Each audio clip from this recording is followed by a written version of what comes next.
네, 또 질문 한 가지 더 받도록 하겠습니다. 아, 예. 멋진 말씀 잘 듣고 있고요. 그 책속에서 뽑아내는 요기에서 네. 요기에서 한번 질문 드리겠습니다. 네. 제가 근데 또 이 페이지랑 이렇게 말씀을 좀 드리고 싶어요. 네. 얘기 좀 하다 보니까 네. 연관이 있을 수도 있다고 생각하는데 166페이지의 페르소나의 부분에 네. 대해서 말씀을 하셨습니다. 네. 좀 전에 말씀하실 때도 좀 어느 정도 그런 개념이 녹아 있다고 생각을 했고요. 그 다음에 실은 제가 이제 두 번째 뵙는 거거든요. 네. 여기 이제 보시면 여러분들 아시겠지만 9회 방송 때에도 아픔 후의 심리학이라는 책으로 한번 또 오셨었기 때문에 네. 그때도 페르소나에 관해서 여쭤보려고 또 했었고요. 근데 요지는 그겁니다. 최근에 사회생활의 주역인 부모 세대들을 볼 때 이들이 겪는 페르소나에서의 문제점이 어떤 것이 있고 그 다음에 또는 그 문제점이 있다면 그것을 어떻게 극복해야 하는지 그런 방법을 좀 말씀해 주시면 좋겠습니다. 제가 그 학생들한테 강의를 할 때요. 저는 주로 상담 심리를 강의를 하잖아요. 강의를 듣다 보니까 자기 문제가 막 드러나잖아요. 확 나오는 질문이 있습니다. 그럼 어떻게 하면 되죠? 그럼 사실 명답이 없어요. 명답이 없어요. 저한테 상담받으러 오세요. 이렇게 얘기하고 싶은 거. 그래서 사람의 마음을 고치고 마음을 수정하는데 참 명답이 어려운데요. 이제 어쨌든 좀 답변을 하려고 제가 최대한도로 노력을 하고 왔어요. 제가 그런 어려운 질문들에 대해서. 그래서 페르소나 문제가 나왔는데 저 두 가지로 나눠 생각할 수 있을 것 같아요. 가령 예를 들어서 어떤 사람이 뭐 회사 사장이라고 하는 페르소나를 가지고 있다고 해요. 이 사장이라고 하는 페르소나는 자기가 경영하는 회사에서는 먹히죠. 그리고 자기가 이 업무적인 관계로 대외적인 관계를 할 때는 사장이라고 하는 페르소나가 먹혀요. 근데 가정으로 돌아와서도 그 사장의 페르소나가 먹히나요? 안 먹히잖아요. 그렇죠? 뭐 가족 구성원들을 부하 직원처럼 다룰 수 없는 거죠. 동창회 가게 되면 그 사장이라는 페르소나가 먹히나요? 안 먹힙니다. 근데 그런 데 가서 꼭 자기 그 페르소나를 밝히려고 하는 사람들이 있기는 있어요. 근데 그게 안 먹혀요. 그러니까 페르소나하고 자기 자아, 에고라 그러죠. 자아하고 이거를 동일시하면 안 돼요. 그 첫 번째예요. 내가 회사에 있을 때는 회사 사장으로서의 페르소나고요. 동창회 나가게 되면 그냥 동창생으로서의 페르소나일 뿐이고 집에 가서는 남편으로서 아버지로의 페르소나 그걸 가져야 된다는 얘기입니다. 자기하고 동일시하면 안 된다는 얘기죠. 두 번째는 이렇게 상황에 따라서 이 페르소나를 다양하게 바꿔갈 수 있는 그런 내적인 유연성이 좀 있어야 돼요. 페르소나를 바뀐다고 자기가 생각하기에 좀 낮은 페르소나로 간다고 해서 그 사람의 인격이 낮춰지는 것이 아닙니다. 그럼 제 자랑 딱 하나 해도 괜찮아요? 네. 네, 제 자랑 한번 하나 하겠습니다. 어차피 자랑이니까 여러분 좀 과하게 해서 해도 괜찮죠? 네. 어차피 자랑이니까. 네. 저는 학생들한테 이런 소리를 들어요. 교수님은 다 틀에 갇혀져 있는 사람 같아요. 틀에 다 갇혀져 있어갖고 조금 더 융통성이 없어 보이는 사람 그렇게 느껴진다는 얘기예요. 그래서 가까이 하기 굉장히 어렵고 그렇게 얘기를 해요. 칭찬인가요? 칭찬일 수도 있고요. 어떻게 생각하면 이제 칭찬이 아닐 수도 있거든요. 네네. 그러나 제가 수업 시간에 제가 그런 모습을 보이는 것 같아요. 제가 의도적으로 그러는 건 아닌데. 네. 근데 제가 사적인 자리에 내려와서는 네. 또 사적인 자리에 내려와 카페에서 학생들을 가고 같이 식사를 뭐 차를 마신다든가 네. 식당에서 식사를 한다든가 아니면 단체 카톡에 저를 초대한다거나 그러면요 저는 굉장히 전혀 다른 사람이 돼요. 심지어는 어떤 학생이 저희 단체 카톡에 들어와가지고 뭐라고 얘기하냐면 교수님은 꼭 이웃집 아줌마 같아요 그러더라고요. 야 요즘에 주말에나 막 나오던데. 네. 그래서 이렇게 예. 그러니까 처음에는 굉장히 낯설더라는 거야. 왠지 좀 낯설게 느껴졌는데 좀 이렇게 좀 시간이 지나니까 오늘 굉장히 편하다. 교수님이 더 존경스럽다 이렇게 얘기하더라고요. 어차피 자랑이니까 이해해 주시고요. 네. 그래서 상황에 따라 이렇게 유연하게 페르소나를 바꾸는 게 필요하지 않나 이렇게 생각하는 겁니다. 근데 그게 되시네요. 보통 일반적으로 굉장히 이제 보수적인 성향을 가지고 있는 분들은 집에서나 가정에서나 일에서나 이게 그렇죠. 집이나 그렇죠. 가정이나 예. 직장에서도 그렇고 이게 보통 보편적으로 비슷비슷한 성향을 띠는데 이게 확 바뀌는 게 또 가능하신가요? 예, 가능하죠. 간단합니다. 망가질 각오를 하면 돼요. 근데 망가지는 게 아니거든요. 근데 나 좀 망가져야 되겠다 그런 생각을 하면 그게 가능합니다.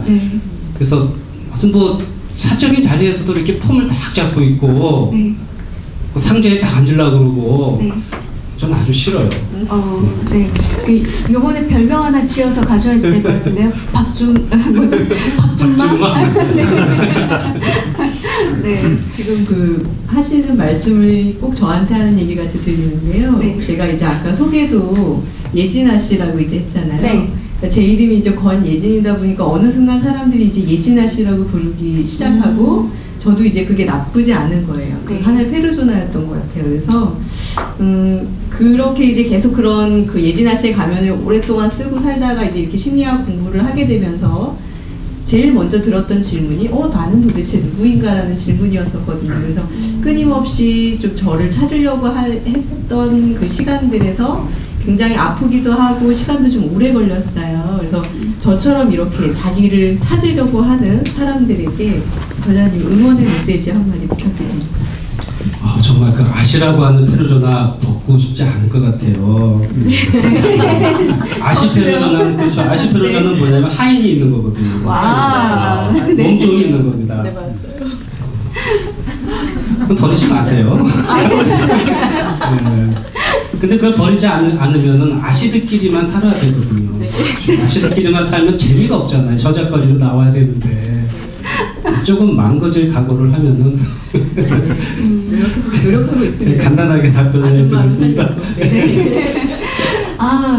시간이 이렇게 빨리 지나가는지 몰랐어요. 좀 유익한 이야기도 듣고 하다 보니까 시간이 이렇게 많이 흘렀는데요.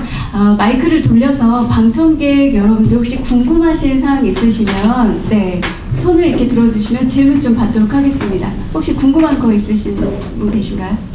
네, 마이크 부탁드려요. 예, 저자님의 책을 보다 보니까 꿈에 나타나는 귀신 이야기가 있던데요. 저도 귀신 꿈을 몇 번 꿔봐서 이게 있는데 그 꿈에서 나타나는 귀신은 자기한테 해코지를 못하고 되게 위협하는 순간에 깨게 되는 경우가 많잖아요. 근데 제가 한번 꿈에서 귀신을 봤는데 귀신이 자꾸 위협을 하다는 단계에서 제가 못 깨고 막 싸운 적이 있거든요. 꿈에서 굉장히 짜증이 나더라고요. 왜 귀신이 이렇게 깨야 되는데 왜 못 깰까? 그런 꿈을 몇 번 꿔본 적이 있는데 혹시 그거에 대해서 좀 상담을 이렇게 드려도 되는지. 이제 상담해달라는 거죠? 귀신하고 싸웠다니까 그렇게 별 문제는 없는 것 같네요. 꿈에 귀신 나오는데 대부분 귀신이 여러분들에게 해코지를 하지 않아요. 여러분들 놀래키고 그냥 도망가 버리는 거거든요. 근데 저분처럼 귀신하고 싸웠다. 그래서 이겼죠? 예, 제가 이제 화가 나가지고 처음에 무섭다 화가 나가지고 싸우다 이겼습니다. 귀신이요 힘이 없어요. 그냥 이렇게 모습만 이렇게 두려운 그 이미지를 가지고 있지만 여러분들이 조금만 힘을 내면은 해병대만 그 귀신을 문지르는 것이 아니라요. 여러분 다 귀신 잡는 해병대 이상이 될 수가 있어요. 조금만 더 용기를 가지세요. 귀신 몰아낼 수 있습니다.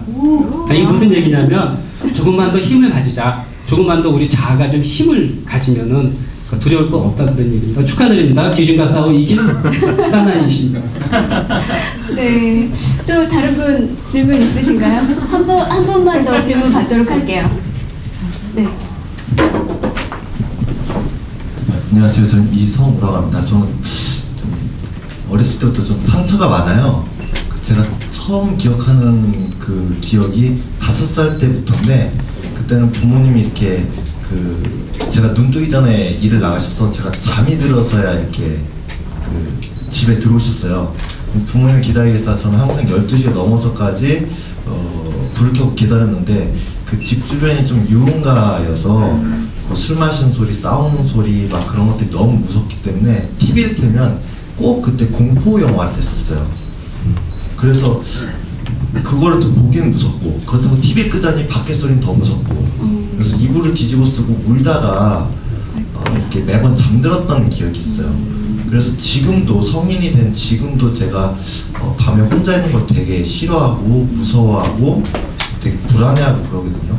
아까 이제 뭐 얘기하실 때 무의식 속에 각인된 거를 이렇게 좋은 경험으로 바꿀 수 있다고 하셨는데 저와 같은 경우에는 어떤 경험을 하면 좀 그런 것들이 극복할 수 있지 않을까. 집이 어디시죠?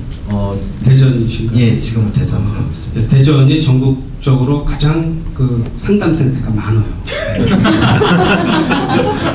이렇게 말씀드릴 수 있을 것 같아요.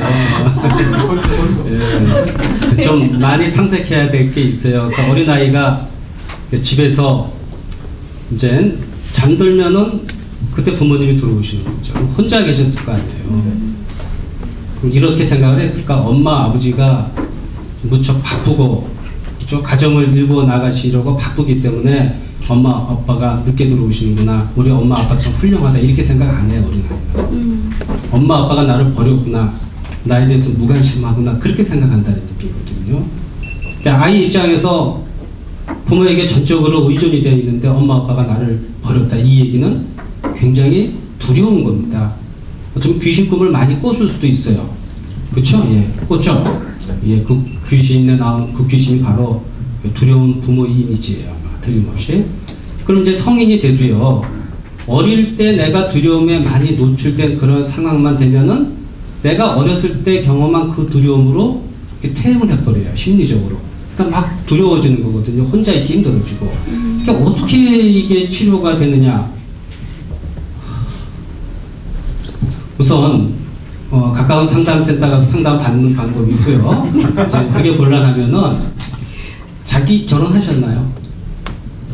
이혼했습니다. 아, 이혼하셨어요. 예. 그러니까 그 어렸을 때 경험을 좀 아주 편한 친구가 있으면 그 친구에게 밥을 한 끼 사요. 비싼 밥을. 그리고 너 오늘은 내가 무슨 얘기를 할 테니까 무조건 듣기만 해라. 뭐 말하지 말고 무조건 듣기만 하라. 좀 비싼 밥을 사세요. 그래놓고 다 한번 털어놓아 보세요. 그거 들어만 달라고. 우선 말로 표현하는 그 자체도 큰 그 치유력이 있거든요. 그렇게 하고 아마 좀 전문적인 자기 탐색의 시간을 좀 가지면 좀 더 도움이 될 겁니다. 네. 그 말씀에 덧붙여서 이 말씀도 한 말씀 더 드리고 싶어요.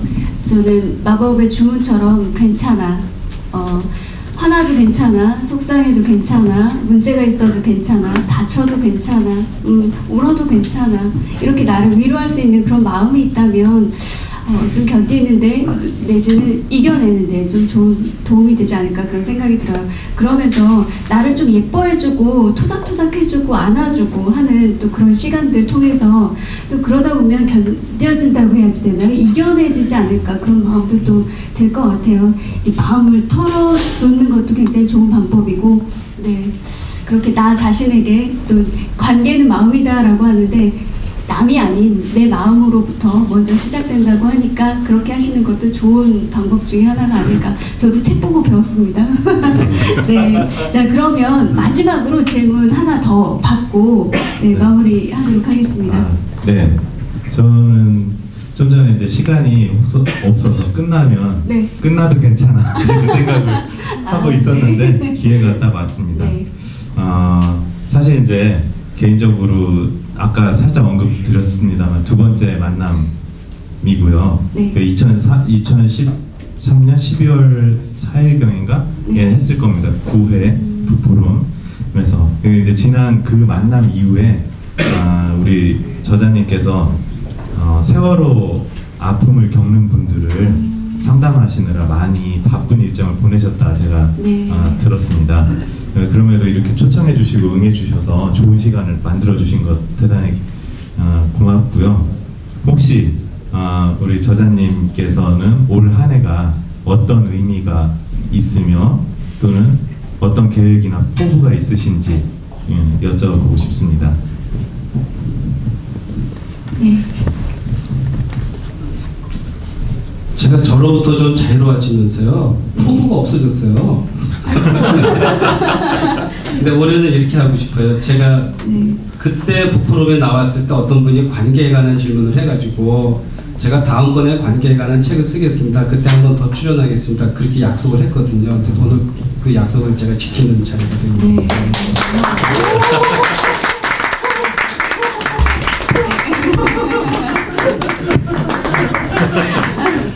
그동안 1년에 한 권씩 책을 썼어요. 그래서 사람들이 막 이렇게 와 그래요. 어떻게 이렇게 책을 쓰냐. 새벽에 책을 써요. 일어나는 시간에 책을 써요. 어떤 때 3시에 일어나고 어떤 때 4시에 일어나고 일어나는데 책을 써요. 새벽에 쓰지 않으면 책을 쓸 수가 없어요. 낮에는. 또 다른 스케줄들이 있기 때문에. 그래서 올해도 써야 되는데 올해는 좀처럼 이 주제가 잡히지를 않아요. 또 여지껏 책을 썼던 그런 패턴대로 그 심리학과 관련된 책을 쓰고 싶은 생각은 좀 그 마음이 많이 줄어들었고요.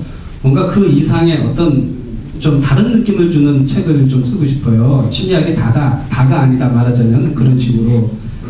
그래서 올해는 제가 좀 이 명상을 좀 많이 하고 그 책을 좀 많이 좀 읽으려고 그래요. 그 책을 시간이 날 때 이제 무조건 책을 쓰는 거 시간이 나면은 명상을 좀 더 해야 되겠다. 책을 좀 더 읽어야 되겠다.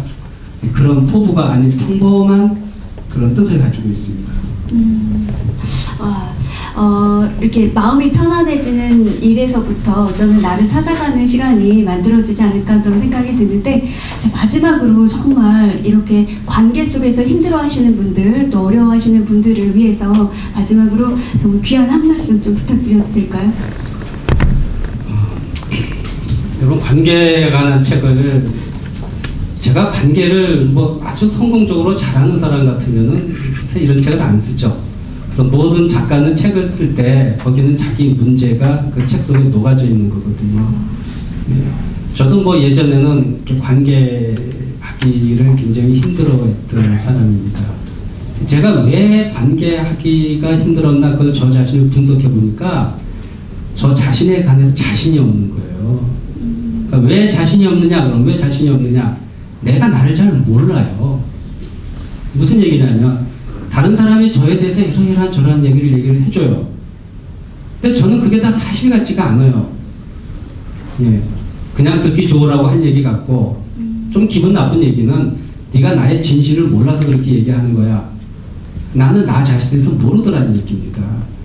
근데 제가 이 심리학의 종사를 하면서 뭐 심리치료 임상을 한 12, 13년 동안 그동안 경력을 가지게 되고요. 또 심리학 분야 강의를 많이 하다 보니까 자꾸 내가 어떤 사람인지 제가 알게 돼요. 저의 긍정적인 부분, 저의 부정적인 측면, 이런 걸 자꾸 이제 드러나고, 그것을 드러내는데 그것을 내가 언어로 표현하는데 저 지금 그렇게 부담이 없어요. 나는 이러한 면에서는 괜찮은 사람이고 이러한 면에서는 부족한 사람이다. 전혀 부담이 없어요. 불편하지 않아요. 그렇다고 내 자신이 자꾸 이렇게 평가절하된다고 생각하지 않아요. 그래서 어쨌든 우리가 관계에서 좀 편안해지기 위해서는 자기 자신을 좀 있는 그대로 볼 수 있는 그런 연습을 좀 많이 하고요. 우선은 여러분들과 가장 가까운 우리 지인들과의 관계 속에서 자기 자신을 위장하지 말고 방어하지 말고 있는 그대로 보여주는 그런 연습을 하다 보면은 그 밖에 모든 관계들이 더 편해질 겁니다. 네, 감사합니다. 네.